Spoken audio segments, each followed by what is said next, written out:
Hello and welcome back. Today we are going to be looking at order of operations. That is Chapter 7, Lesson 2, and it's order of operations. And that's page 487 in your textbook. So where that lesson begins and where you have the example that we will do together. So order of operations means that there is an order that we must perform the operations when we are given an expression or an equation in math. So we teachers like to try to make things that make it easier for you to understand. So you might have already heard PEMDAS, but I'm going to change that a little bit, and I'm going to call it GEMDAS, and I'll tell you why when I describe it. So GEMDAS, sorry, you hear my dog there. That G, instead of calling them parentheses, we're going to call them grouping symbols because there's more than parentheses. So we have parentheses and brackets and, oh my gosh, I'm drawing a blank. That's simple. I don't know why I can't think of it. It'll come to me as I'm working through the problems. And so anytime I see any of these symbols, I always start there and I work inward from them because sometimes they'll be piled on top of each other. And so I start on the outside and I work, I start on the inside and I work out to the outside of them. So I always start in the most, in the tightest, the inside of those grouping symbols and work my way out of them. E stands for exponents. Exponents. So anytime I see anything with an exponent, so for instance, if I see 5 squared, then I need to evaluate that 5 squared to be a 25, right? So I need to clear out any exponents that I have next. And if there are exponents inside my grouping symbols, I start with the exponents that are inside those grouping symbols. So when I'm working inside parentheses, I follow the order of operations from inside those parentheses. Next comes the multiply and divide. And I'm going to put those together in green because they really go together. So multiply and divide, because I'm going to multiply these in order from left to right. And that means that from left to right in my problem, if division comes first, then I'm going to divide first. If I'm reading my problem from left to right and there's multiplication first, then I'm going to multiply first. So but those two go together, right? Because they're opposites, they're inverse operations. And so I want to do multiply and divide together. And then we have add and subtract. I'm sorry, my pink pen was sitting next to me. Then we have add and subtract. And so we're going to add and, oops, gosh, I always make a mistake on these, and subtract. And those two also go together. And I'm going to add or subtract in order from left to right. So again, if I'm reading my problem from left to right and there is, sorry, I messed up twice, and there's subtraction first, I will subtract first if I'm reading in order from left to right, and there's addition first, then I will add first. So let's do an example problem. From page 47, it says the table shows the number of calories burned in 1 minute for 2 different activities. Nathan swims for 4 minutes and then runs for 8 minutes. How many calories has Nathan burned in all? And then there's a chart that gives us those times. So I am going to write this out. So he swims for 4, and swimming is 12 calories burned. So he has 4 times that he does 4 minutes that he burns 12 calories, plus He's runs for 8 minutes, and that's 10 calories per minute. So he has 8 minutes that he burns 10 calories per minute. And so my expression would look like this. And so first I'm going to solve each set of the parentheses. So I start here, and 4 times 12 is 48. And then I'm going to bring this down, and then I can do this one as well. 8 times 10 is 80. And so I did my parentheses first, and then you can see all that I have left is addition, so that's what I would do next.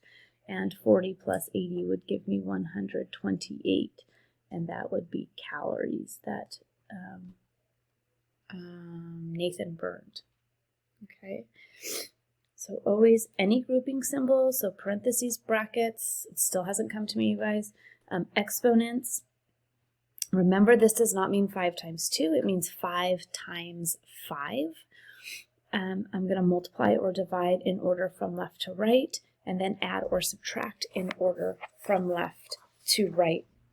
So, braces, it's in the book, braces. So parentheses, brackets, and braces. Okay, so let's do example 2. This is from page 488.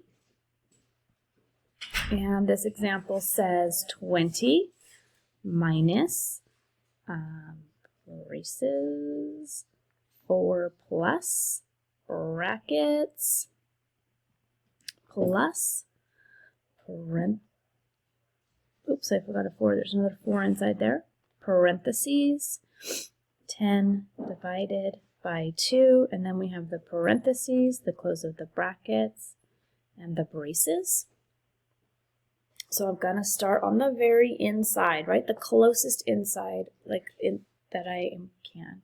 So if I look, here's where my grouping symbols start, but I'm going to move in, I'm going to move in, so I'm going to start here. So 10 divided by 2 is 5. I'm just going to copy everything else down. So this bracket comes, and then I'm not going to draw braces, but the brace comes, and then I've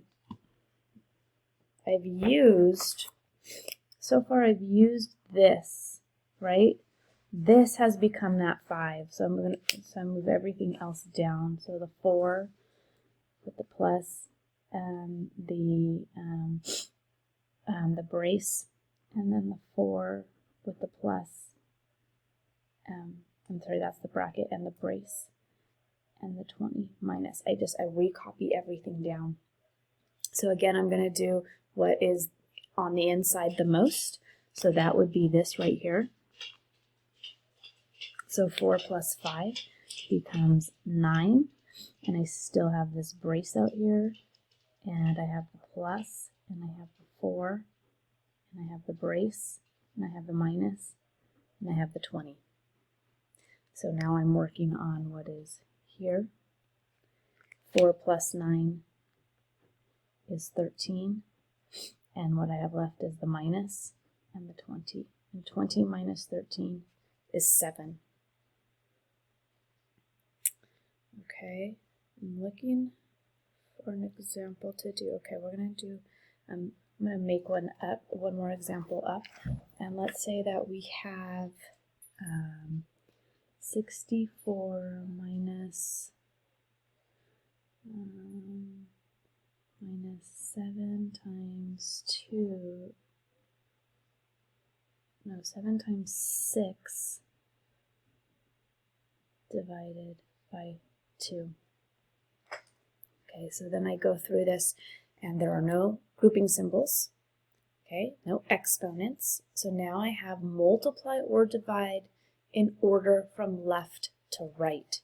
So if I'm reading from left to right, the first thing I have is this, 7 times 6. So I know that 7 times 6 is 42. So then I do 64 minus, I bring everything else down, divided by 2.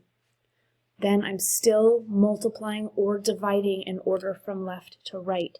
So that gives me 42 divided by 2, which is 21. And then I move everything down. Now I have 64 minus 21. And if I don't know this, or I don't know this, or I don't know this, I have to do scratch paper. So if I don't know 64 minus 21, I have to come over here and do it this way. Even though we write our expressions and equations going along and we bring them down, if we have scratch work to perform, it has to be up and down. It has to be vertical. 4 minus 1 is 3, and 6 minus 2 is 3. So I would go, okay. My final solution is 33. I'm going to do one more example. What if I have 7 squared minus 25 divided by 5? Okay, so parentheses, nope, no parentheses. Move on to the next one. Exponents, yes, I have to evaluate this exponent. So I'm going to do this one. 7 squared is 7 times 7, so that equals 49, minus 25 divided by 5.